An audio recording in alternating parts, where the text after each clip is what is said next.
In the ongoing competition with the US, a significant vulnerability for China has emerged. While many are aware of America's heavy reliance on Chinese rare earth, fewer recognize China's critical dependence on US helium resources. This seemingly innocuous gas, often associated with toy balloons, holds immense significance for Chinese industries. Currently, China imports 95% of its helium, raising a crucial question. How can China break free from this dependency? First, let's understand why helium is so valuable. The global total helium resource is approximately 49 billion cubic meters, with total reserves around 7.6 billion cubic meters, distributed very unevenly. The primary reserves are found in the United States, Algeria, Qatar, and Russia. The US alone accounts for over 40% of the world's total resources and 52% of its reserves. Global annual helium demand is about 200 million cubic meters, but annual production is only around 170 million cubic meters, leading to a persistent supply-demand gap and long-term shortage. China's annual helium demand is approximately 12 million cubic meters, but its exploration and development are extremely limited, with unclear resource and reserve figures. Only the Weiyuan gas field in Zhejiang, Sichuan, previously extracted helium, with an annual output of about 50,000 cubic meters, but production ceased in 2004. China's helium supply has long relied on imports from the US, making its resource security situation dire.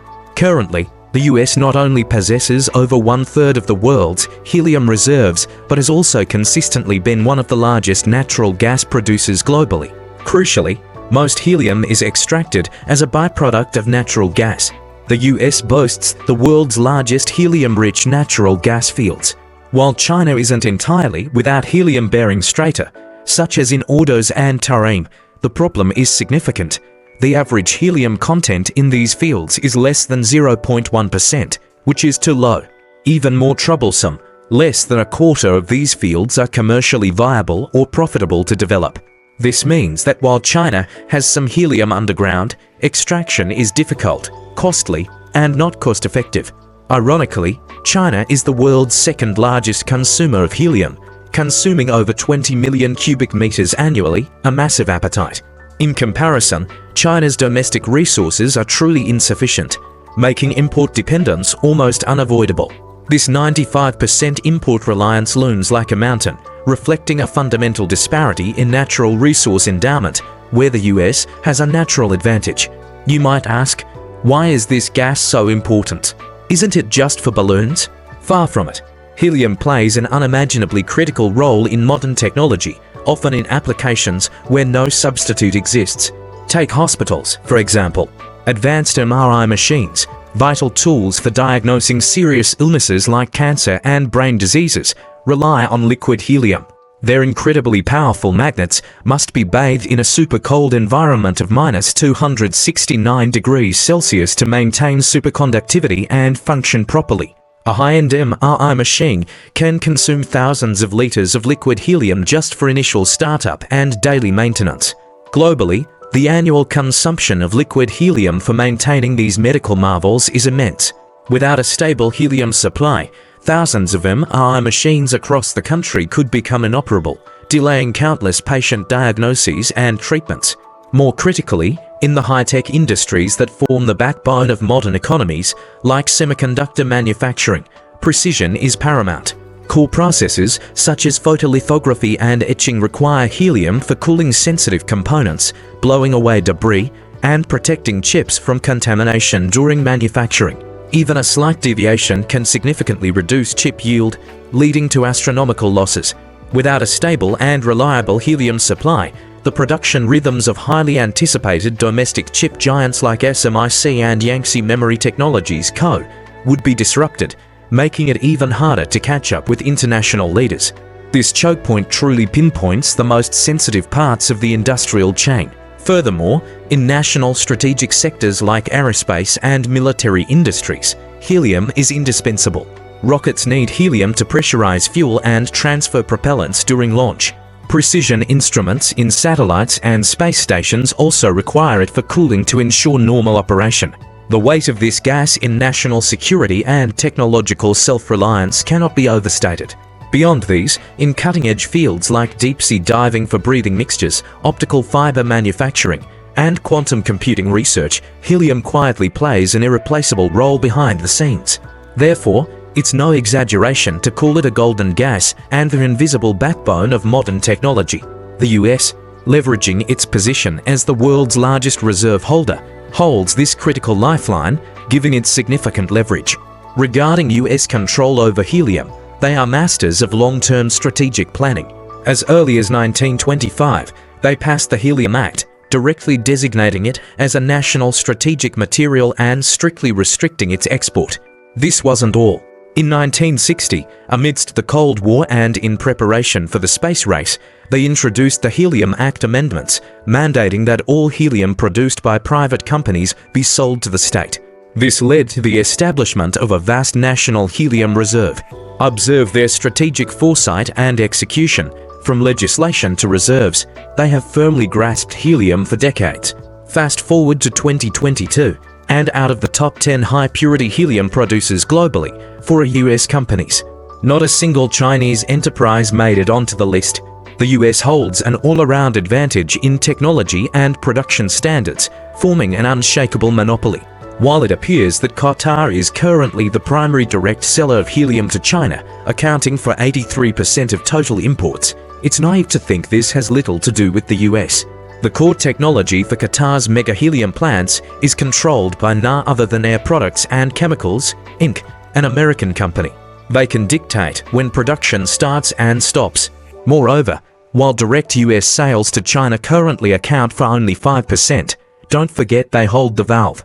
If relations sour, finding an excuse to cut off Qatar's supply to China, or simply shutting off their own 5%, is just a word away. China has experienced this vulnerability before. In 2018, the US suddenly released its helium reserves onto the market, artificially manipulating prices and causing international helium prices to quadruple instantly, leaving Chinese enterprises to bear significant losses. 2022 was even more distressing. Maintenance at Qatari plants coincided with a conflict outbreak, causing the price of helium imported from Qatar to soar by 56%. Semiconductor factories relying on helium were forced to pay exorbitant prices, clearly being exploited. But don't despair, China has already launched a multi-pronged counter-offensive to break this monopoly. First, domestic exploration and extraction. Previously, it was thought that helium could only be extracted from helium-bearing natural gas. However, Petrokina in Chongqing has developed a waste-to-treasure black technology, purify helium from LNG plant tail gas to 99.9991% purity, with an annual output of 20 tons of high-purity helium. Even more remarkably, researchers in Xinjiang, Gansu, are extracting helium from coal mine methane coalbed gas using ambient temperature membrane separation technology, transforming what was once waste gas into a valuable resource, achieving 99.9999% purity. Most encouragingly, China has discovered its first super-large, helium-rich gas field, the Hotonhe gas field, in the Tarim Basin.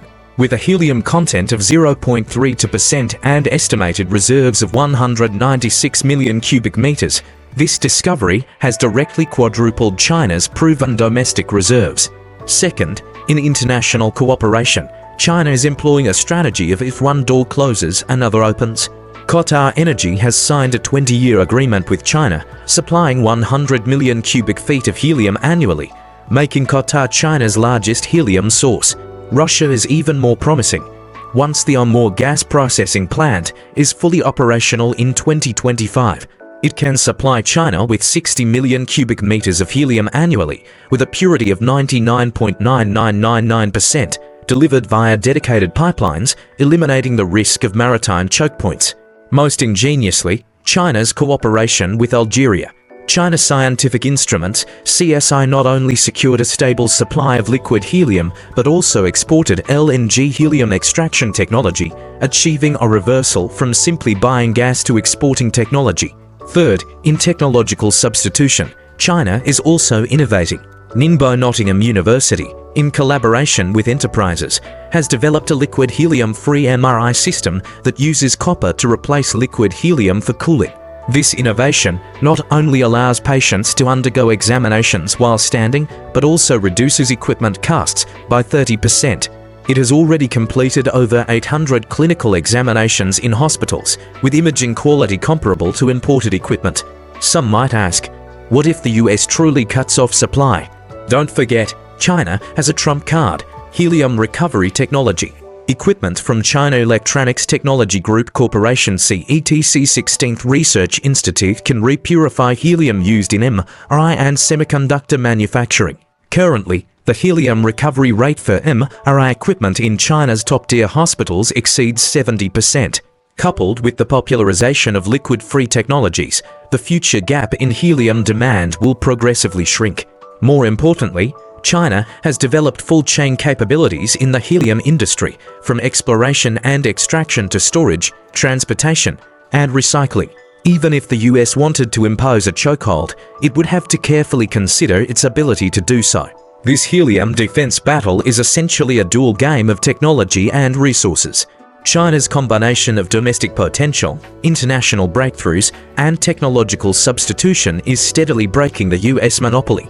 Just as rare earths transition from being a choke point to a global dominance for China, the story of China's helium comeback is just beginning. After all, in China's hands, even the most inconspicuous gas can become a hardcore weapon for technological breakthroughs. Upon his return, the US representative immediately showed a different face. First, US Treasury Secretary Bessent called out to China, demanding that China fulfill the Geneva Agreement and prove itself a trustworthy partner to the US through concrete actions. Immediately after, US Commerce Secretary Lutnick, likely a mistranslation, usually refers to Gina Raimondo, complained about China's export control issues against the US after 2 days of intense and fierce consultations. China and the US reached a framework of measures in principle regarding economic and trade issues. Trump was elated by this, calling it an agreement already reached with China. However, on the second day of the Sino-US consultations in London, the chief US representative, US Treasury Secretary Bessent, who left early, had a new interpretation. In the US Congress, he stated that if China could fulfill the contents of the Geneva Planned Agreement, Sino-US relations might undergo a grand and beautiful reshaping. In his view, the problem lay with China, not the US. He then reiterated the US's consistent baseless accusations against China, claiming that China's economy is very unbalanced. According to Bessent, China had already put forward proposals to the US for improving trade relations, but China especially needs to prove itself a trustworthy partner, and the US was waiting to see. The US Treasury Secretary also solemnly claimed that China now had an opportunity to achieve economic stability by abandoning so-called overproduction and promoting domestic demand growth. It's worth noting that Bessent was one of the US representatives, even considered the chief representative, in this round of Sino-US economic and trade consultations. Yet, he left the meeting early on the second day before negotiations concluded, flying directly to Washington. The US Treasury Secretary's premature departure naturally drew outside attention. He explained that he had to return to testify before Congress, hence his early departure. The negotiations were continued by US Commerce Secretary Lutnick and US Trade Representative Greer. Coincidentally, one of the topics of Bessent's congressional testimony was Sino-US economic and trade negotiations. It was in this setting, less than 24 hours after he left the negotiating table, that he made those opening remarks. The US initiated the tariff war and has been facing global criticism for it. Yet, Bessent unfairly blamed China. This action is undoubtedly extremely absurd. After the Geneva talks, China was the party that seriously implemented the agreement. The Chinese side recently told Trump in a phone call that the Chinese always keep their word and fulfill their promises. Since a consensus was reached, both sides should abide by it. Why did the Chinese side emphasize that both sides should abide by it? Naturally, it means one side in the Sino-US relationship did not fulfill its commitment. As for which side, the answer is self-evident. Bessent, however, stated that China needed to prove itself and that the US was waiting to see, which clearly makes no sense.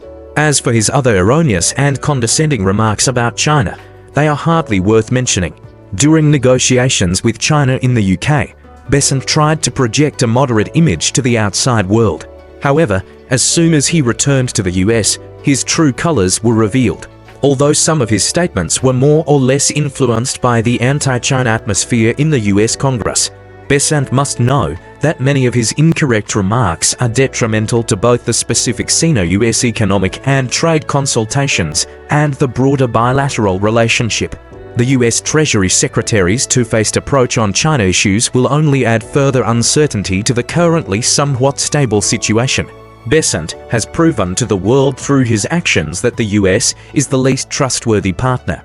Immediately after, US Commerce Secretary Lutnick comprehensively reviewed the Sino-US negotiations in the media. After boasting about Trump easily resolving the rare earth issue, he brought up the issue of US export controls against China.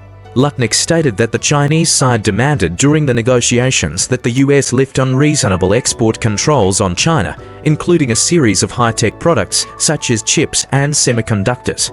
US Treasury Secretary Besant reportedly said during the negotiations, "My favorite line from the entire negotiation was, 'You don't like export controls? Well, I want to take home a few of your best hypersonic missiles. Can I have them?" US officials were triumphant about this response, believing it left the other side speechless. In reality, however, this was merely a US sophistry.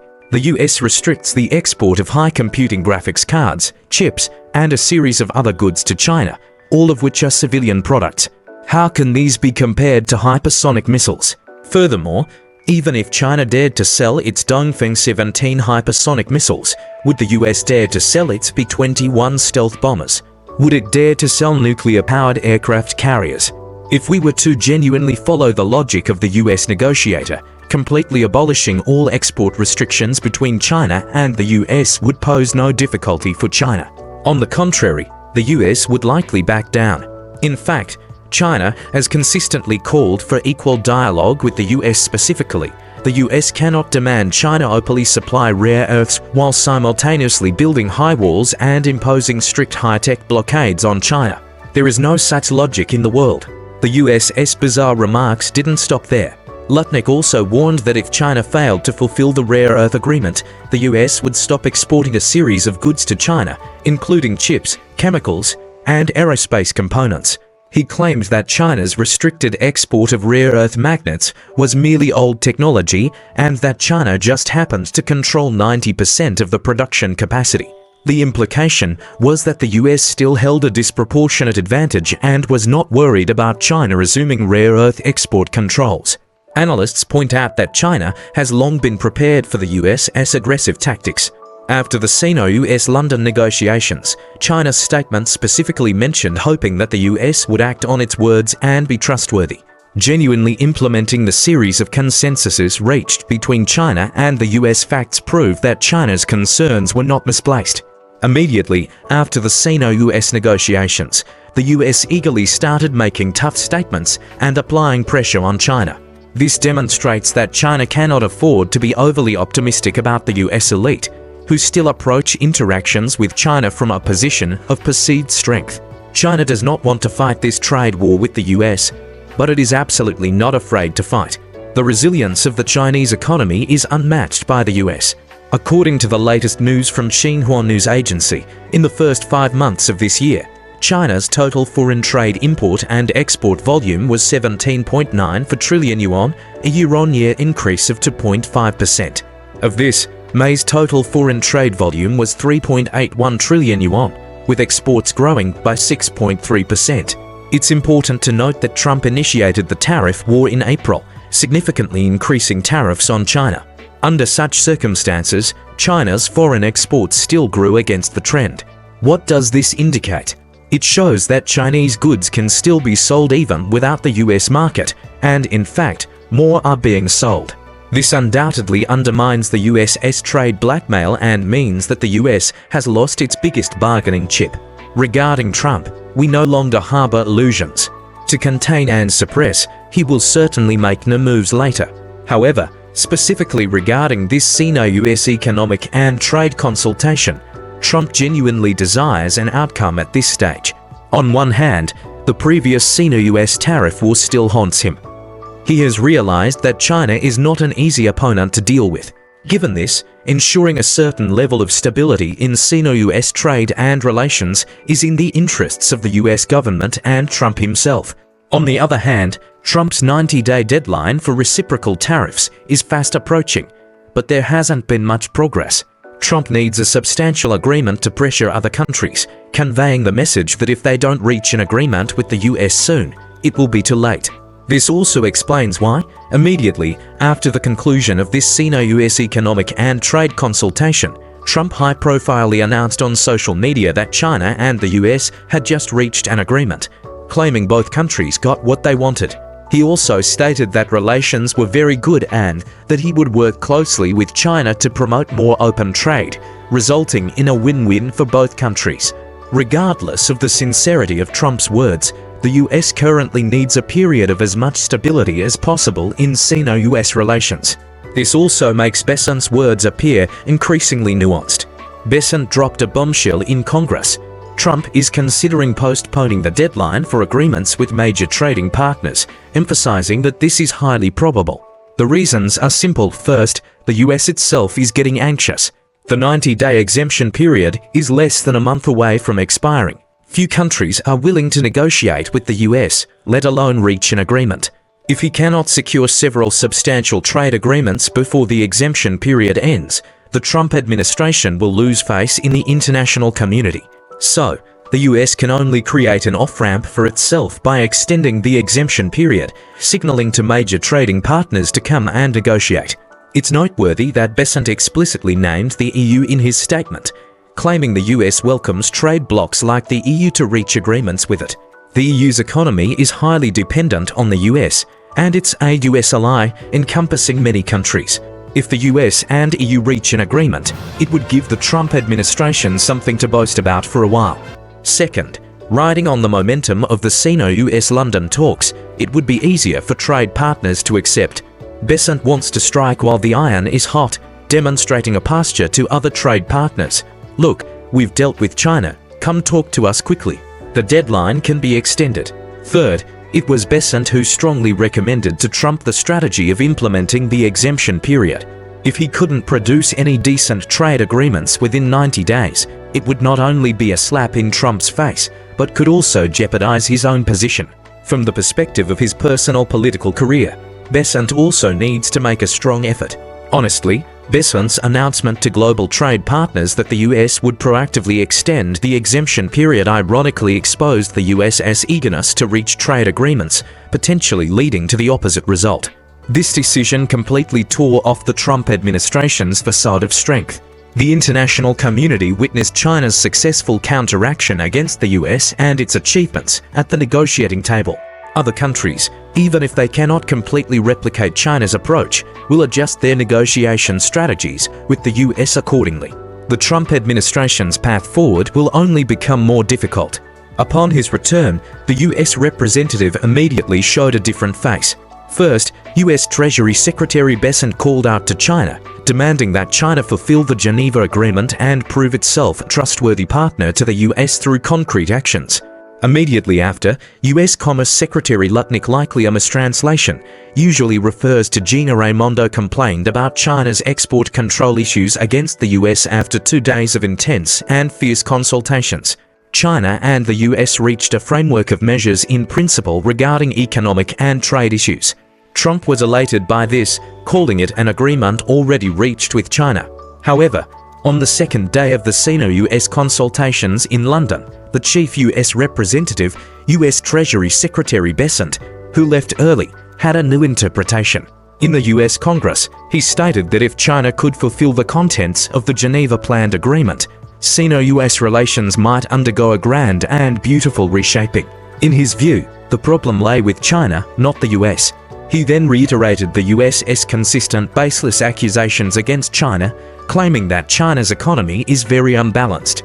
According to Besant, China had already put forward proposals to the US for improving trade relations, but China especially needs to prove itself a trustworthy partner, and the US was waiting to see.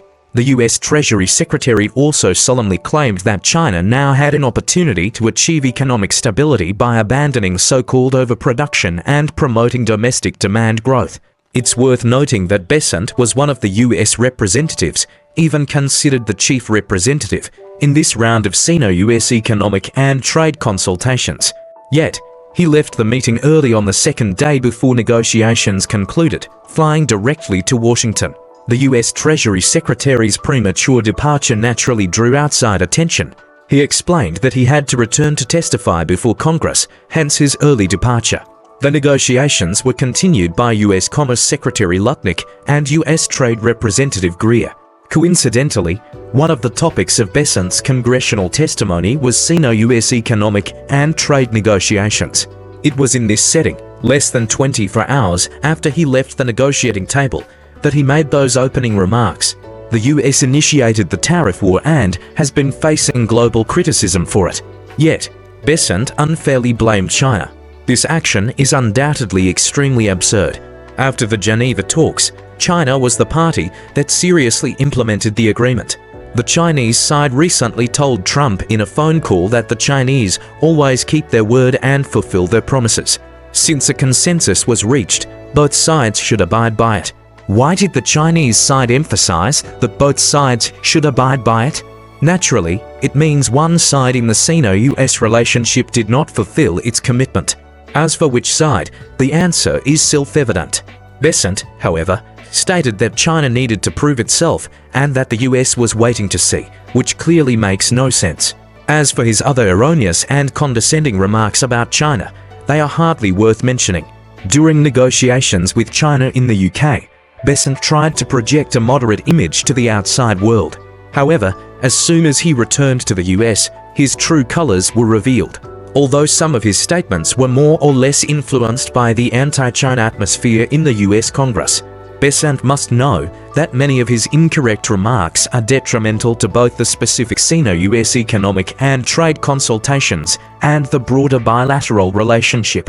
The US Treasury Secretary's two-faced approach on China issues will only add further uncertainty to the currently somewhat stable situation. Besant has proven to the world through his actions that the US is the least trustworthy partner. Upon his return, Philippine President Ferdinand Bongbong Marcos Jr., referred to as Little Marcos in the original text, immediately showed a different face in his approach to China. He has been frequently appearing at various China-Philippines events. On June 7th, he personally hosted an event in Manila to commemorate the 50th anniversary of China-Philippines diplomatic relations. On June 10th, he appeared at a Federation of Chinese Chambers of Commerce and Industry event, urging business leaders to promote the development of bilateral relations. In his recent Independence Day speech, he was notably cautious about tensions with China, avoiding any mention of the South China Sea dispute. He even uncharacteristically stated that the Philippines' future foreign policy should focus on building bridges, not walls. This sudden softening of his stance is highly unusual, given that in recent years, Marcos Jr. had been wholeheartedly leaning towards the US, even at the cost of strained relations with the Duterte family and continuously cooperating with the US in provocations in the South China Sea. Based on Marcos Jr.'s recent actions and his statements in various settings, his shift in attitude towards China can be summarized by three main reasons. 1. United Nations Security Council ambition. First, in his recent Independence Day speech, Marcos Jr. mentioned a matter that would be difficult for the Philippines to achieve without China's help. Marcos Jr. stated his intention to campaign for a non-permanent seat on the United Nations Security Council in 2027 and sincerely hoped for support from various governments. According to the UN's election mechanism, half of the 10 non-permanent Security Council seats rotate every 2 years, meaning 5 seats are up for election each time. To balance regional representation, seats are allocated by geographical area. The Philippines is vying for a seat in the Asia-Pacific region, but faces competition from India and Tajikistan. Compared to the Philippines, India is clearly a heavyweight. India's international influence far surpasses that of the Philippines, and it holds significant sway among non-aligned nations, developing countries, and various UN agencies. The Philippines, apart from some presence in ASEAN, is almost a non-entity on the global stage. More importantly, the Philippines' human rights record has been consistently criticized.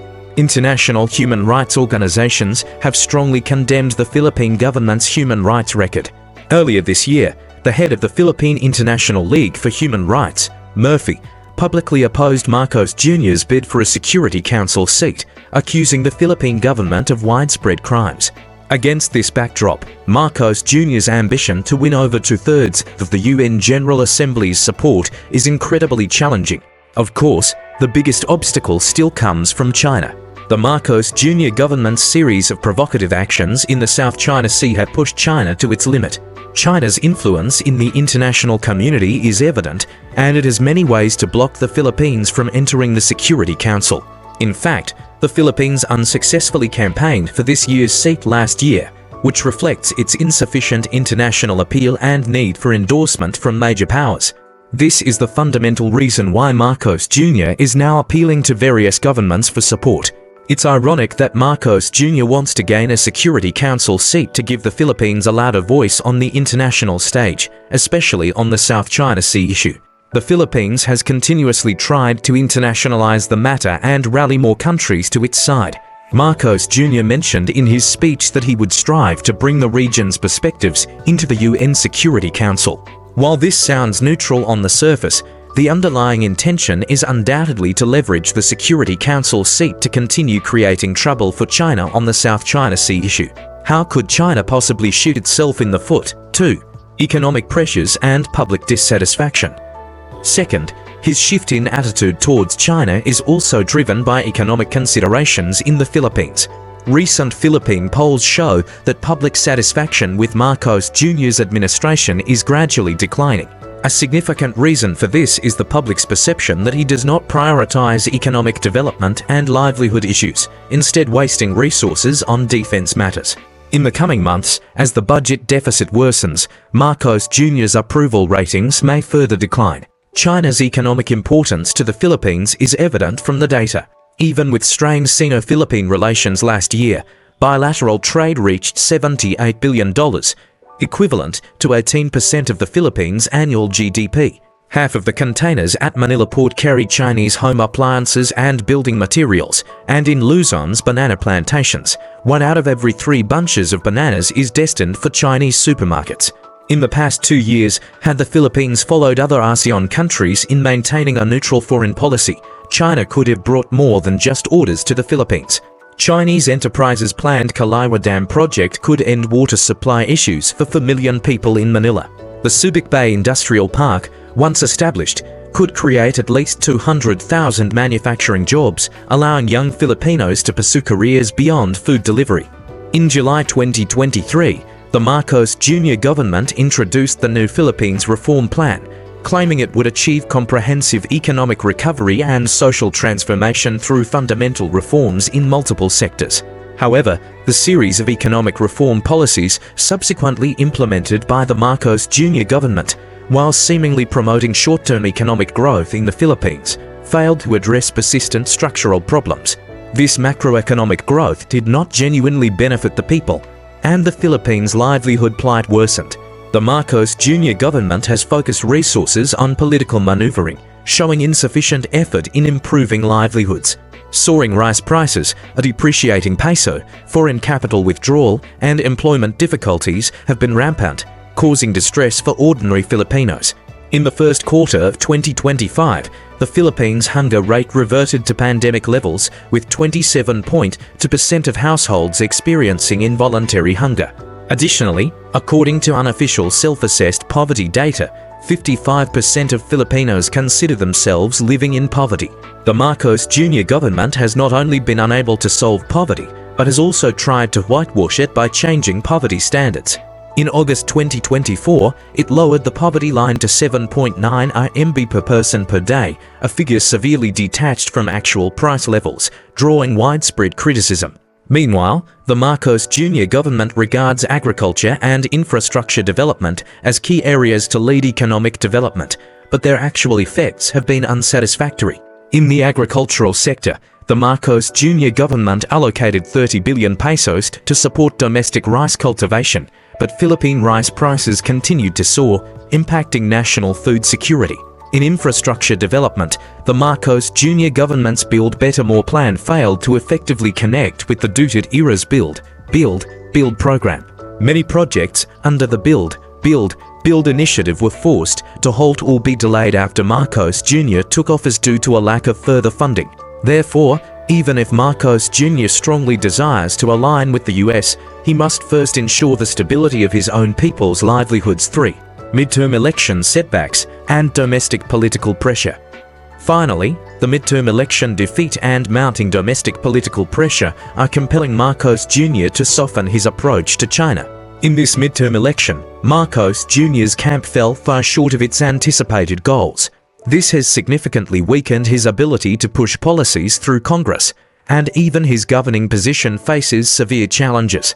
To consolidate his ruling foundation, Marcos Jr. must secure support from more factions. In this context, improving relations with China could help Marcos Jr. gain the support of pro-China forces within the country and groups benefiting from Sino-Philippine cooperation, alleviating the political pressure he faces domestically. For example, some Philippine businesses and chambers of commerce with economic ties to China might shift to supporting the Marcos Jr. administration's relevant policies if they see improved Sino-Philippine relations. What puts even more pressure on him is that the faction led by Duterte successfully secured 5 votes. When Duterte was president, he pursued an independent foreign policy, actively developing relations with China, which brought tangible benefits to the Philippines. Now that the Duterte faction's influence has grown, it's clear that the Filipino people are hoping for a return to a pragmatic and friendly diplomatic path. To counter the impact of opposition forces and avoid further disadvantage in political maneuvering, adjusting his stance toward China and aligning with the pragmatic diplomatic route of the Duterte era is a shrewd political strategy for Marcos Jr. Overall, Marcos Jr.'s recent shift in attitude is essentially a helpless act of self-preservation. On one hand, he needs to appease China to garner domestic support and fill the political void left by his election setback. On the other hand, the rise of the Duterte faction acts as a mirror, forcing him to adapt to public opinion and abandon his previous aggressive alignment with the US. The reality is that US economic aid to the Philippines is limited, and military cooperation is often driven more by US self-interest. Marcos Jr.'s foreign policy of effectively kidnapping the Philippines has not brought tangible benefits to the country, but has instead created tensions in Sino-Philippine relations. Ultimately, the consequences of this confrontational policy will have to be borne by the Filipino people. The economic situation is deteriorating, domestic opposition is growing, and some are even calling for Marcos Jr.'s resignation. If Marcos Jr. continues down this path, his political future will undoubtedly become even bleaker. That's all for today's program. If you liked it, don't forget to like, share, and subscribe. Your clicks mean a lot to me. See you next time.